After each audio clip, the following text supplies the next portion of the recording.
Donc je m'appelle Elsa, je suis un petit peu plus connue sous le pseudo de Elsa Makeup sur YouTube puisque je fais des vidéos beauté depuis maintenant 8 ans et voilà, c'est vraiment quelque chose que j'adore, c'est ma passion. J'ai 27 ans maintenant, je fais à raison de 2 vidéos par semaine à peu près et j'adore ça. Alors j'ai débuté, à l'époque j'étais lycéenne et à l'époque je m'ennuyais un petit peu et un jour j'allais sur YouTube regarder, je cherchais comment se boucler les cheveux avec un fer à lisser, tout bêtement. Et là je suis tombée sur une fille qui faisait des vidéos beauté, des tutoriels maquillage. Je ne connaissais pas du tout le principe en fait. Pour moi c'était plus, j'allais sur YouTube pour regarder les bandes annonces, etc. Donc j'ai découvert cette communauté-là, j'ai adoré, j'ai passé toute la journée, les journées suivantes à regarder les autres vidéos et c'est là que tout s'est un peu intensifié et que j'ai vraiment trouvé mon truc. Et ça a duré durant des mois et au bout d'un moment je me suis dit pourquoi pas moi en fait. Quand je me suis lancée, je pensais que si 10 personnes me regardaient, je crois que pour moi c'était déjà incroyable. J'étais dans l'inconnu total et en plus j'étais hyper timide à l'époque, donc c'est très contradictoire parce que je sais pas comment j'ai eu la force de me lancer, de faire un truc pareil parce que c'était à l'opposé de la personne que j'étais à l'époque. Je me rappelle quand j'ai dépassé les 100 abonnés, pour moi c'était fou, c'était vraiment fou. Moi je sais que je réalisais pas du tout que c'était des vraies personnes qui me regardaient. Pour moi ça a été quand j'ai commencé à rencontrer mes abonnés en vrai, c'est là que j'ai commencé vraiment à réaliser et là je me suis dit quand même ouais c'est des vraies personnes qui me regardent, on peut te reconnaître à tout moment. Et ça fait quelque chose en fait, et ça je m'en souviens très bien. J'ai toujours gardé un lien en fait avec mes abonnés, que ce soit sur les réseaux sociaux, sur YouTube. Donc c'est plus une bande de copines et même une famille au fur et à mesure du temps qu'autre chose. Donc ouais non franchement c'est super sympa et ça a toujours été comme ça. La première youtubeuse que j'ai découvert, dont je parlais tout à l'heure justement, c'était Julie Loves Max 07, je crois. Pour moi, c'est la numéro 1, c'est celle qui m'a fait découvrir la communauté beauté. Et voilà, c'est grâce à elle que j'ai découvert les marques de make-up MAC Cosmetics. Enfin, à l'époque, je connaissais pas et c'était tout un monde en fait qui s'est ouvert. Enfin, moi, c'est vraiment grâce à elle que je me suis lancée. Et que ce soit sur le make-up et sur YouTube, c'est à elle que je passe en premier. J'étais partie pour être secrétaire médicale et je pensais pas du tout aller dans l'artistique. Pour moi, c'était juste une passion, rien de plus, un petit hobby, un passe-temps, mais voilà. J'ai à peu près 870 000 personnes sur YouTube et quelque chose d'assez similaire sur Instagram. Ailleurs, je ne sais pas, honnêtement, je me perds un petit peu, je regarde pas très régulièrement. Ça m'est pas tombé dessus du jour au lendemain, ça a été très progressif et assez naturel. Il y a eu une vidéo qui a été un petit peu plus importante que les autres, oui. C'était une vidéo qui était la moins axée beauté de ma chaîne, mais qui s'intitulait Mon histoire, où je parlais un petit peu plus de mes problèmes de santé et ma vie privée en général, et voilà, ma vie tout court. C'était quelque chose d'assez important et je me sentais pas vraiment prête de la faire, finalement je l'ai faite. Mais à partir du moment où je l'ai postée, j'ai senti que le regard des gens et je sais pas, la dynamique de la chaîne a complètement changé. Qui m'a permis aussi de faire tomber quelques barrières et de faire d'autres vidéos comme des lookbooks, etc. Des choses que je m'interdisais un petit peu de faire avant et je me dis pourquoi pas après tout. Hein.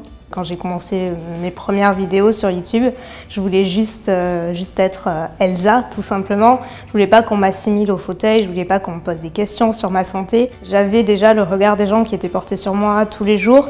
J'ai volontairement esquivé pas mal de questions les 2 premières années, je crois. J'essayais de cacher les poignées du fauteuil. C'était très compliqué à gérer, honnêtement. La communauté s'est un petit peu agrandie, donc faut savoir le dire, mais j'étais prête à ce moment-là, donc je l'ai fait. Mais c'est dans l'ordre naturel des choses. J'étais pétrifiée à l'idée de la mettre, vraiment. J'avais très peur qu'on me voie différemment et que tout à coup, on laisse de côté ma passion pour la beauté, les questions beauté pour se concentrer sur le handicap. Je voulais pas ça. Ça ne s'est pas passé comme ça, Dieu merci. Ça s'est hyper bien passé, c'était respectueux, bienveillant, encourageant. Et ça s'est toujours passé comme ça et je regrette absolument pas de l'avoir fait. Je pensais pas que ma notoriété pouvait servir à quelque chose. C'est vrai que depuis l'année dernière, j'ai tendance à sensibiliser un petit peu mon audience sur les problèmes que je peux rencontrer. Et souvent, les gens sont choqués. Enfin, il suffit d'aller faire les boutiques et de se retrouver dans une cabine d'essayage truffée de cartons jusqu'en haut et la cabine est juste inaccessible alors que c'est la seule qui est accès au PMR, c'est juste un exemple, mais les places de parking, c'est pareil, tout est comme ça, il faut se battre en permanence. Alors en France, côté accessibilité, pour moi, il y a beaucoup de progrès à faire. Certains endroits plus que d'autres, ça c'est sûr, je vais pas parler de façon assez globale. Paris, en général, c'est pour moi là où il y a le plus de progrès à faire. J'ai l'occasion d'y venir plusieurs fois par mois et à chaque fois, c'est très compliqué de gérer les déplacements, les endroits qui sont souvent peu adaptés, les ascenseurs qui ne le sont pas. Tout est très peu adapté, il y a des escaliers partout. Je pense que l'accessibilité en 2018, ça devrait faire partie des priorités. Et je pense qu'on ne se rend pas compte quand on est valide de toutes ces barrières auxquelles on fait face, peu importe le handicap, les difficultés, c'est vraiment un vrai problème. Et du coup, j'essaie de sensibiliser les gens à ces problèmes-là. Et depuis que je le fais, j'ai l'impression qu'effectivement, il y a un vrai changement qui commence à s'opérer petit à petit. Donc je me dis effectivement, pourquoi pas me servir de ma plateforme pour un sujet qui me tient particulièrement à cœur. Quand je me suis lancée sur YouTube, en fait, je ne voulais le dire à personne, mais personne. Du coup, j'ai jamais dit, en fait, tout le monde m'a débusqué au fur et à mesure. Ma mère, elle m'a grillée dès la première fois que j'ai voulu me filmer. Et là, elle s'est dit, ça y est, qu'est-ce qu'elle fait? Elle n'a pas cherché à comprendre, honnêtement. Je ne pourrais pas être plus reconnaissante de tout le soutien que j'ai autour de moi. J'ai pas l'impression d'être différente. Voilà, maintenant, on me reconnaît, je croise mes abonnés dans la rue. Vivre de sa passion comme ça, c'est tellement rare de nos jours que c'est que du bonheur. Mais en dehors de ça, je suis toujours la même Elsa, juste beaucoup plus épanouie et juste super fière d'être là où j'en suis. Je dirais que le plus difficile, entre guillemets, c'est peut-être les réseaux sociaux. Les gens sont extrêmement critiques. Moi, c'est vrai que bon, maintenant, ça fait des années. Je m'attarde plus vraiment dessus, mais évidemment qu'il y a des commentaires qui me blessent plus que d'autres. Tout est scruté et ça peut être vraiment compliqué à gérer et ouais, vraiment dangereux. J'ai tendance à pas vraiment me focaliser sur le négatif. Disons que j'ai appris vraiment à le mettre de côté. Ça résume pas en fait les gens et il faut pas s'attarder sur ça, mais je le prends plus aussi fort qu'avant. Je crois que c'est ce qui me touche le plus, c'est quand je reçois des témoignages de personnes qui sont en situation de handicap ou enfin en tout cas qui se retrouvent dans ma situation à moi et qui me disent ben voilà, grâce à tes vidéos, grâce à ton parcours, moi aussi j'ai envie de prendre soin de moi aussi j'ai envie de m'en sortir. Comme quoi on peut toujours s'en sortir, il suffit juste de s'entourer déjà des bonnes personnes et de trouver son petit truc. Un de mes plus beaux souvenirs, ça a été le début de ma marque de maquillage. J'ai lancé des pinceaux, des rouges à lèvres, des palettes de maquillage et pour moi c'était juste, c'est le rêve de toute beauté addict qui se respecte évidemment. Je dirais qu'en parallèle, il y a eu aussi la sortie de mon livre il y a 2 ans, 3 ans je crois, le temps passe tellement vite. Et c'était aussi un rêve de petite fille et jamais j'aurais imaginé en sortir un jour.